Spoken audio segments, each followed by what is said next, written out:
मेळावा पार पडला, कसं पाहताय दोन्ही मेळाव्यांकडे?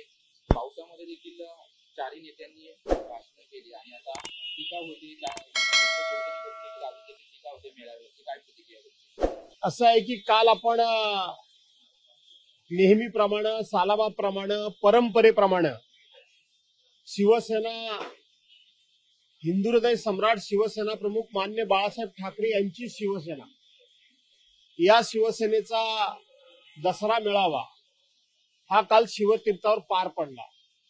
आमच्या पक्षाचे पक्षप्रमुख आदरणीय उद्धव साहेब यांनी अख्ख्या देशाला आदर्श ठरावं, संपूर्ण महाराष्ट्राला मार्गदर्शक ठरावं आणि तरुणाईमध्ये उत्साह संचारावा अशा प्रकारचं भर पावसामध्ये काल या सभेला संबोधन केलं.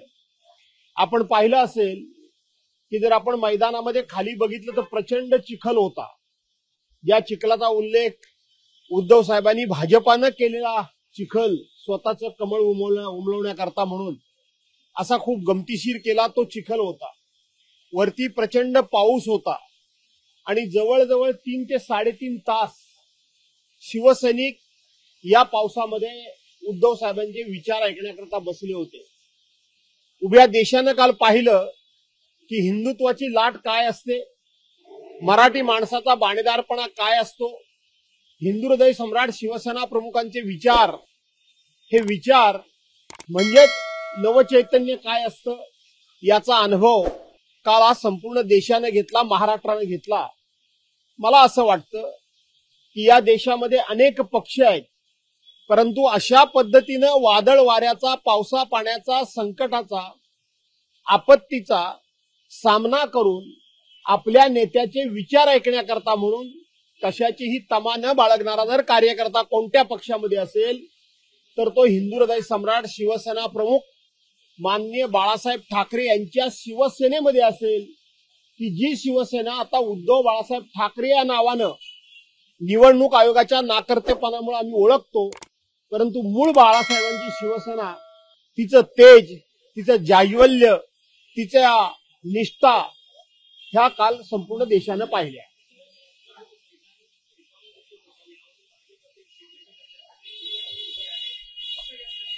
असं आहे की भाजपाला टीकेशिवाय काही येत नाही, शिंदे गटाकडे तर काही विचारच नाही. त्यामुळं कोणाच्या टीकेकडे किती लक्ष द्यावं हे आता आम्ही शिवसेना नेत्यांनी, शिवसैनिकांनी ठरवलं पाहिजे. की ज्यांना समाजामध्ये कोणतीही प्रतिष्ठा नाही, ज्यांच्याकडे कोणतेही विचार नाही, जे स्वतः शिवसेना का सोडली म्हणून सुरुवातीच्या काळामध्ये सांगत होते, तेच आता त्यांच्या मांडी लावून बसलेले आहेत. त्यांच्याकडून कुठलाही विचार आम्ही स्वीकारावा, त्यांच्या कुठल्याही टीकेला फार आम्ही गांभीर्याने घ्यावं किंवा त्यांची टीका ही टीका न समजून मार्गदर्शक आहे असं समजावं. अशा प्रकारची कुवत नसलेली माणसं, अशा प्रकारची कुठल्याही प्रकारची योग्यता नसलेली माणसं ही ज्या वेळेला आमच्यावर टीका करतात त्यावेळेला माझ्यासारखा कार्यकर्ता या टीकेला कवडीची किंमत देत नाही. एकनाथ शिंदेनी असे देखील आरोप केले, ते म्हणतायत की आम्हाला म्हणताय की आमचा मेळावा सुरत किंवा गुजरातला घ्यावा. त्यांनी उत्तर दिलेलं आहे की तुमचा मेळावा जो शिवतीर्थाऐवजी पाकिस्तानला घ्यावा, अशा प्रकारची टीका त्यांनी केली. एका बाजूला हिंदू हृदय सम्राट शिवसेना प्रमुख माननीय बाळासाहेब ठाकरेंचं नाव घ्यायचं, एका बाजूला हिंदू हृदय सम्राट शिवसेना प्रमुख माननीय बाळासाहेब ठाकरेंचा फोटो लावायचा आणि तुम्ही त्या शिवसेनेचा मेळावा पाकिस्तानमध्ये घ्या म्हणून सांगता. याचा अर्थ ढवळ्याच्या शेजारी पवळा बांधला, गुण नाही पण वाण लागला. भारतीय जनता पार्टीला सकाळ संध्याकाळ पाकिस्तानचं नाव घेतल्याशिवाय झोप लागत नाही, पाकिस्तानचं नाव घेतल्याशिवाय त्यांचा कुठलाही दिवस सुरू होत नाही. एकनाथ शिंदे देखील त्यांच्या कडेला बसलेले असल्यामुळं त्यांना तो गुण लागलाय.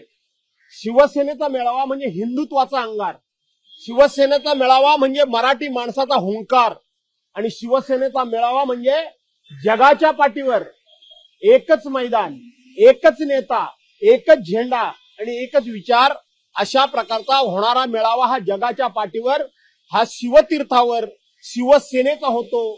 तो मेळावा पाकिस्तानमध्ये घ्या म्हणणाऱ्यांची बुद्धी किती घाण पडलेली आहे आणि शिवसेना प्रमुखांचे नाव घेण्याच्या आणि शिवसेना प्रमुखांचा फोटो लावण्याच्या लायकीचे हे लोक कसे नाहीत हा उभा देश पाहतोय.